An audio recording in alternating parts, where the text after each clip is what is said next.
Bonjour. Alors, ça fait très longtemps que j'ai pas fait d'analyse sur TradingView, mais vu qu'on arrive dans une période très intéressante pour le Bitcoin, je me devais de vous faire une vidéo. De plus, je pense que sur TradingView, il doit y avoir tout un tas de personnes qui ne me connaissent pas encore, du coup, les nouveaux arrivants, qui ne me suivent pas encore sur mes autres réseaux, notamment ma chaîne YouTube. Donc voilà, j'en profite pour faire une petite vidéo, surtout pour ces gens-là.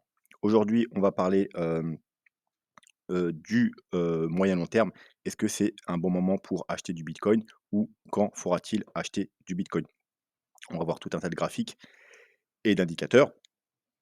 Donc ça risque d'être un peu long. Si j'ai pas le temps, parce qu'on a que 20 minutes sur TradingView, je ferai une deuxième partie. Bon, pour ceux qui ne me connaissent pas, moi c'est Talak. Je trade et j'investis sur les crypto-monnaies depuis un peu plus de 4 ans. Donc voilà. On va commencer tout de suite avec un petit graphique simple, hein, que je montre régulièrement à mes abonnés. C'est tout simplement un petit canal et vous pouvez voir que, voilà, on a commencé le canal ici, hein, où on a bloqué. On a cassé le bas du canal et en général, quand on casse le canal, on va rejoindre au moins, la médiane, hein, donc la ligne jaune et ensuite, si on casse la médiane, on va rechercher le haut du canal. Voilà, ici, hop, on prend on casse, la médiane, on va rechercher le bas. Une fois qu'on l'a cassé, bien entendu, ça joue résistance. On recasse le bas du canal, on va rechercher la médiane. Support sur le bas du canal, on va rechercher la médiane, on casse la médiane, on va rechercher le haut du canal. Bon, on va pas la refaire à chaque fois, mais c'est pareil, vous voyez, on casse, résistance, résistance, on va rechercher le bas du canal. Dernièrement, on a cassé ce canal et là, maintenant, il joue le rôle de résistance. Donc, tout ce que ça peut nous dire, c'est que si jamais on devait recasser, et quand je parle de casser, c'est avec clôture, hein, vous voyez ici, on a juste des mèches, donc on n'a pas eu de confirmation. Si on devait reclôturer au-dessus de ce canal, donc environ les 42 500 $, il y a des fortes chances qu'on se dirige tout simplement, dans un premier temps, vers la médiane, vers les 51 000 $. Et retenez bien 51 000 $, c'est un chiffre très important. Bien entendu, une fois qu'on aura cassé cette médiane, si ça arrive, on rejoindra probablement le haut du canal. Et si on casse le haut du canal, eh bien, il faudra s'attendre à une continuation haussière et aller faire des nouveaux plus hauts. En plus, si on cassait le bas, de ce canal, on, sans aller plus bas dans un premier temps, hein, on validerait également un joli, vous voyez, W weekly et vous savez que c'est un les W weekly, c'est des gros signaux acheteurs. Voilà, donc ça, c'était pour le petit graphique simple. Maintenant, on va passer au graphique principal qui nous intéresse et on va se mettre en mensuel et on va enlever le graphique pour l'instant pour voir la courbe logarithmique. Si je la trouve, bien entendu. Je suis sûr que vous l'avez déjà vue. Voilà, hop, elle est là. Donc, la courbe logarithmique, c'est une courbe qui prend en compte la perte de volatilité du Bitcoin puisqu'elle est en logarithme. Donc, ce qu'on peut voir, c'est que les tops en général se font sur le haut de la courbe. On va se la mettre en weekly, je pense que ça sera plus lisible. Hop, le haut de la courbe et les bottoms sur le bas tout simplement de la courbe. Donc, les deux lignes jaunes. Ensuite, on a la médiane en orange et on a des lignes intermédiaires rouges et vertes. Alors, on va zoomer un peu pour voir où on en est. Vous pouvez voir que en 2018, donc on a tapé le haut, on est venu chercher le bas à 2 fois avec une petite même, extravagance en dessous ici, c'est, la grosse mèche du covid et là, le dernier top s'est fait sur la ligne rouge et là, en ce moment, qu'est-ce qui se passe? Eh bien, on a cassé la ligne verte, on est revenu la tester. Vous voyez, par 2 fois, on a essayé de la casser, on n'a pas réussi et là, on repart à la baisse. Donc théoriquement, les probabilités veulent que, vu qu'on est en dessous de cette ligne verte et qu'elle a joué résistance, qu'on aille rechercher le bas de ce canal, donc vers les 31 000, 32 000 même. On pourrait même le casser un petit peu comme ici, vous voyez, on pourrait même aller un peu en dessous, mais globalement, si ça arrive, eh bien, on serait sur des très bons niveaux d'achat, donc on serait sur le bottom potentiel. Ensuite, si on peut, remonter un peu, voir ce qui s'est passé à chaque fois au niveau de cette, ligne verte, vous pouvez voir que, bon, quand on la casse, on va rejoindre la ligne jaune, hein, mais une fois qu'on la recasse à la hausse, eh bien, en général, c'est très haussier. Alors, soit elle joue résistance, comme ici, mais une fois qu'on la recasse, eh bien, on va chercher à minima la ligne orange, voire plus haut, la ligne rouge ou la ligne jaune. On la casse, elle joue résistance. Vous voyez, elle joue à de nombreuses reprises, résistance. Une fois qu'on la recasse à la hausse, on va rechercher à minima la ligne orange, voire plus haut. Et c'est à chaque fois pareil, on la casse et une fois qu'on la recasse à la hausse, on va à minima chercher la ligne orange. Voilà, on va pas tous les faire, mais c'est comme ça à chaque fois. Donc pareil, Si on repassait au-dessus de cette ligne verte, ça veut dire, imaginons, on va pas plus bas parce que c'est aussi possible, hein, on n'est pas obligatoirement obligé d'aller plus bas, même si les probabilités veulent que, il y ait de fortes chances. Eh bien, déjà une clôture au-dessus de ce niveau, donc des 43 000 environ, et je dis bien une clôture weekly, eh bien, on aurait de fortes chances d'aller à minima rechercher, encore une fois, la ligne orange, donc vers les 68 000-69 000. Bien entendu, ensuite, si on la casse, on se dirigera vers des plus hauts sommets.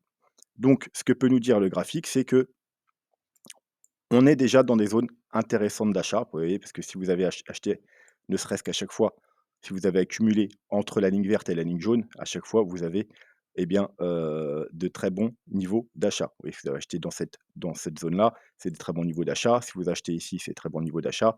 Si vous avez acheté ici, c'est très bons niveaux d'achat. Donc encore une fois, si vous commencez, par exemple, un DCA ici, c'est des très bons niveaux d'achat. Il faut garder en tête juste qu'on peut aller plus bas, rechercher le bas, voire même un peu plus bas, hein. Mais voilà, si vous commencez un dessert ici, même si on va plus bas, bah, vous continuez à acheter, continuez à acheter, continuez à acheter. Et bien évidemment, si on casse ici la ligne jaune, quand on repassera au-dessus, ce sera également un, gros signal haussier comme, bah, à chaque fois, on est passé légèrement en dessous. Quand on est repassé au-dessus, c'était un gros signal haussier. Donc ceux qui préfèrent attendre des gros signaux haussiers, tout simplement, si jamais on devait casser en dessous, eh bien, vous pouvez acheter, ici sur le signal et ensuite une confirmation, acheter encore un peu plus quand on repassera la ligne verte. Voilà, donc ça, c'est pour la courbe logarithmique. Ensuite, on va s'enlever cette courbe et on va hop et on va se mettre le graphique. On va s'enlever les RSI pour l'instant. Le graphique, il nous dit quoi? Donc sur le graphique, j'ai un canal. C'est un peu comme la courbe logarithmique, sauf que, c'est pas en logarithmique, donc ça prend pas en compte la perte de volatilité du bitcoin et du coup, on aurait des objectifs, si on devait un jour aller rejoindre le haut du canal, beaucoup plus haut, bien entendu. Donc qu'est-ce qu'on peut voir? C'est que les bottoms, à chaque fois des grosses corrections, se sont faits tout simplement sur le bas du canal. Ici, ici, ici, et ce qu'on peut voir, c'est qu'on n'y est pas encore. Donc encore une fois, le graphique nous dit qu'on pourrait encore baisser un petit peu pour aller rechercher une nouvelle fois le bas, du canal, voire même, hein, on pourrait même le casser légèrement comme ici. Encore une fois, on pourrait faire une petite mèche en dessous assez rapide. Le bas du canal se trouve aux environs des 28 000 et on pourrait aller même un petit peu en dessous. On a quoi d'autre sur ce graphique? On a des rectangles verts. Alors à quoi ils correspondent? Alors je vais vous montrer ça rapidement. C'est tout simplement un retracement Fibonacci. Donc à chaque fois, je prends le bottom, le bas de la précédente, chute, je le mets au sommet et voyez, alors le Fibo, il est en logarithmique, hein. Vous allez dans les réglages parce que c'est beaucoup plus, pertinent sur les grands time frames et sur les grandes hausses en logarithmique plutôt qu'en, Fibo normal. Et c'est la zone comprise entre le Fibo 0,236 et 0,382, voilà. Et ça, j'ai fait ça à chaque fois. J'ai repris le bas là, le haut là, le bas là, le haut là, et cetera. Et comme vous pouvez voir, c'est qu'à chaque fois sur, donc le bas, le bottom, le point bas du marché baissier se font dans ce rectangle vert. Ici, ici, ici, encore une fois ici. Et ce qu'on peut remarquer, c'est que là, on est parti le toucher. Donc, c'est théoriquement le début de la zone d'achat intéressante. Encore une fois, le graphique nous dit également que malheureusement, il y a des risques qu'on aille plus bas parce que, en tout cas par le passé, on ne s'est jamais arrêté sur les 0,236, donc sur le haut du rectangle. À chaque fois, on a pénétré dedans. On a au moins été rechercher la moitié, voire le bas, les 0,382. Donc, si on allait rechercher à peu près la moitié, eh bien, qu'est-ce qu'il y aurait en même temps? Vous voyez, il y a le bas de notre canal. Donc, ce serait vraiment un niveau d'achat très pertinent.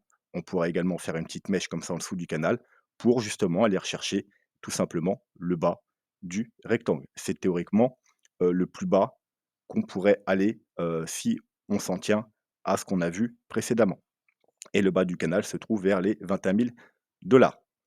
Donc voilà, le graphique nous dit qu'on est déjà dans une zone intéressante pour l'achat. C'est une zone de support, hein, vous voyez, quand on est venu la toucher, en général, on fait des gros rebonds, mais en général aussi, malheureusement, on le casse. Vous voyez, gros rebond, mais on finit par casser. Heu, Là, pareil, on est venu toucher, gros rebond, mais on finit par casser. Là, eh bien, qu'est-ce qu'on a eu il y a quelques jours? On a eu un gros rebond. Les statistiques nous disent que malheureusement, on va sûrement le casser.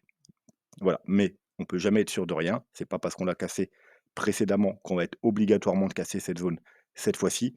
Le bitcoin est censé perdre de la volatilité, donc avoir des chutes et des hausses moins importantes. Donc il est possible que pour une fois, on ne pénètre pas et qu'on s'arrête seulement sur ces niveaux-là. Donc c'est pour ça que je vous dis, on est déjà dans des niveaux intéressants d'achat, mais il faut savoir qu'il y a quand même des chances qu'on aille plus bas rechercher soit ici, soit, carrément, en bas aux 21 000 $. Ensuite, on va s'intéresser au RSI et on va se mettre en mensuel. Donc qu'est-ce qu'on peut voir sur le RSI? Hop, je vais essayer d'être rapide parce que vraiment le temps passe vite.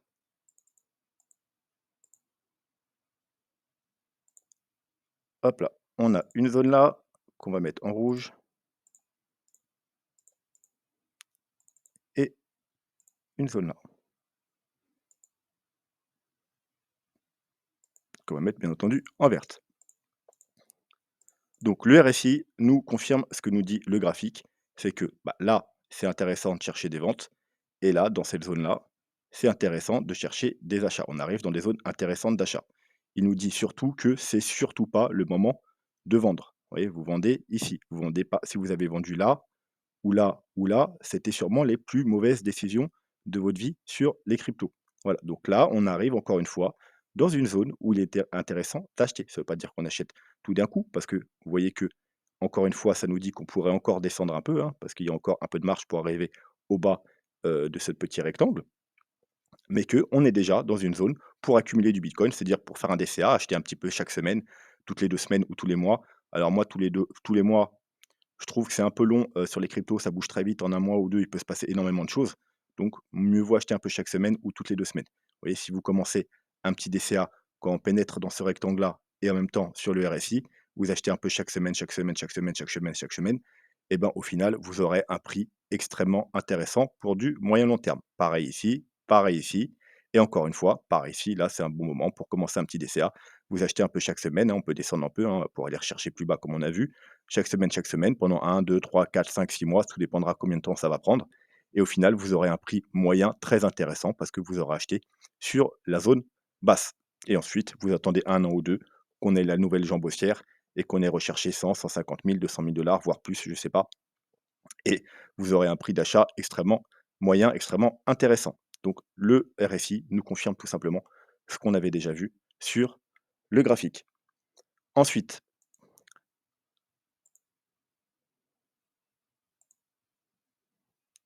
le Gaussian Channel, on va s'enlever le graphique. Voilà, le Gaussian Channel, c'est quoi? C'est une sorte de canal comme ça. Je ne vais pas vous expliquer, hein. On va juste faire de visu. Donc, ce qu'on peut voir, c'est que quand on passe en dessous de ce canal, eh bien, c'est une très bonne zone pour également accumuler du Bitcoin. C'est les meilleures zones, c'est les bottoms. Ici, ici, encore une fois, ici. Pour l'instant, vous voyez qu'on est encore à l'intérieur. Donc, encore une fois, ça nous dit qu'il y a des chances, malheureusement, qu'on le casse et qu'on aille un peu plus bas. Et encore une fois qu'on l'aura cassé, on entrera dans la meilleure, zone d'achat possible pour du bitcoin. Alors on n'y est pas encore. Du coup, lui, il nous dit que théoriquement, on n'est pas encore dans la meilleure zone d'achat. Mais si on peut revenir bien en arrière, vous voyez qu'ici, par exemple, on n'a pas cassé ce coup-ci. On s'est arrêté, vous voyez, ici, donc dans la partie basse et ensuite on est remonté. Donc 2 possibilités, 3 ou même possibilités. Vous voulez faire du DCA, soit vous attendez vraiment qu'on casse ce niveau. Et vous commencez votre DCA et bien voilà, une fois qu'on l'a cassé, vous achetez un petit peu chaque semaine, chaque semaine, chaque semaine, chaque semaine. Soit ceux qui sont pas à l'aise avec le DCA parce qu'ils aiment pas voir, leur portefeuille baisser, vous attendez bien entendu qu'on casse ce niveau et qu'on le réintègre, vous voyez? Si vous achetez, hop, quand on réintègre et bien voilà, vous profitez de toute cette hausse. Vous achetez quand on le réintègre, vous profitez de toute cette hausse. Vous l'achetez quand on le réintègre, vous profitez de toute cette hausse. Ceux qui aiment pas mettre tout d'un coup, vous pouvez faire 3 paliers, c'est tout simple. Premier palier quand on casse le bas, deuxième palier quand on casse la médiane, troisième palier quand on casse le haut du canal. Premier palier, deuxième palier, troisième palier. Premier palier, deuxième palier, troisième palier. Voilà. Donc si on venait à casser, vous attendez, vous attendez, hop, premier palier, deuxième palier, troisième palier. Vous avez compris le principe. Maintenant, imaginons, on ne casse pas le bas. C'est possible, comme je vous ai dit. On vient par exemple descendre un peu, s'appuyer ici, ou même on remonte à partir de là. Et bien tout simplement, une fois qu'on a cassé ce niveau, vous pouvez acheter un petit peu et confirmation si on recasse le haut du canal. et ce niveau, vous voyez que c'est un peu le même que précédemment.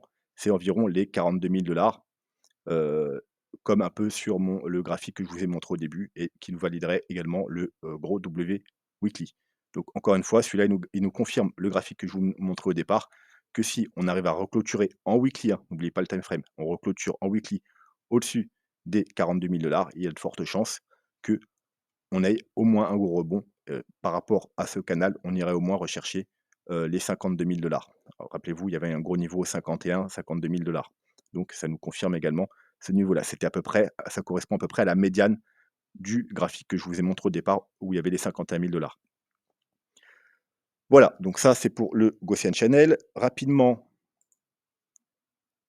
Ichimoku, et je vais même simplifier Ichimoku comme ça, hop,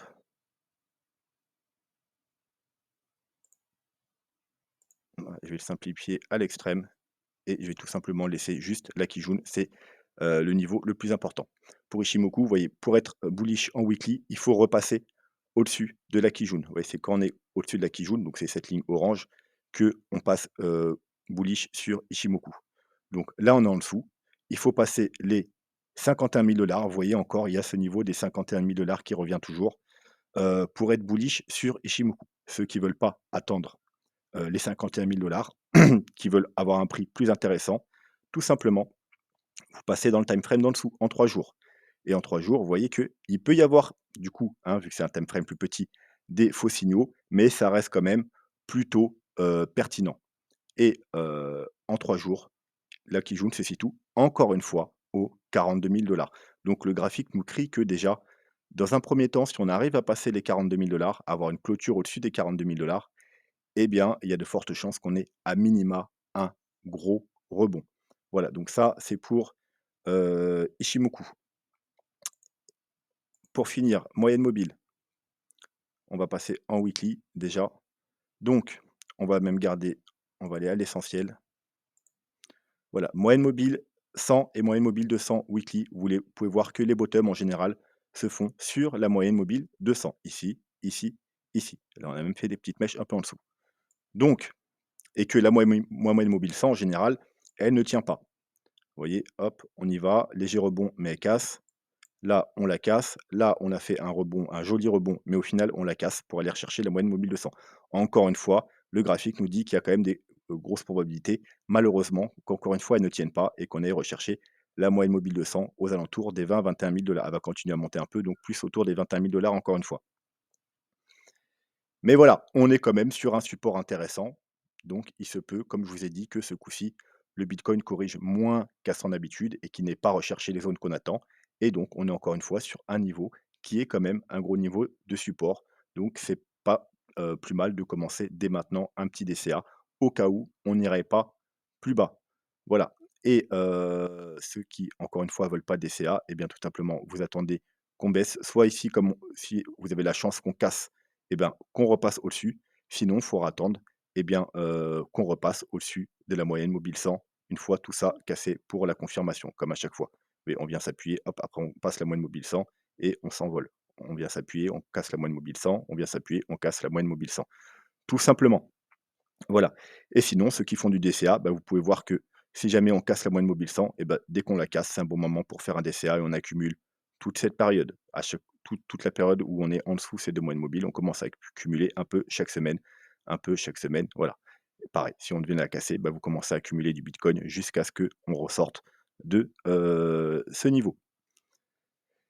Et pour finir, hop là, petit moyenne mobile, alors là, on va carrément garder une moyenne mobile. C'est la moyenne mobile, 200 en 3 jours. Vous pouvez voir que, elle est quand même pertinente et que encore une fois, quand on est en dessous de cette moyenne mobile, c'est le meilleur moment pour accumuler du bitcoin. Donc ici, ici et ici. Et vous pouvez voir que là, on est pile dessus. Vous voyez, on a fait support ici pendant plusieurs jours. On a eu du coup un gros rebond. On la reteste.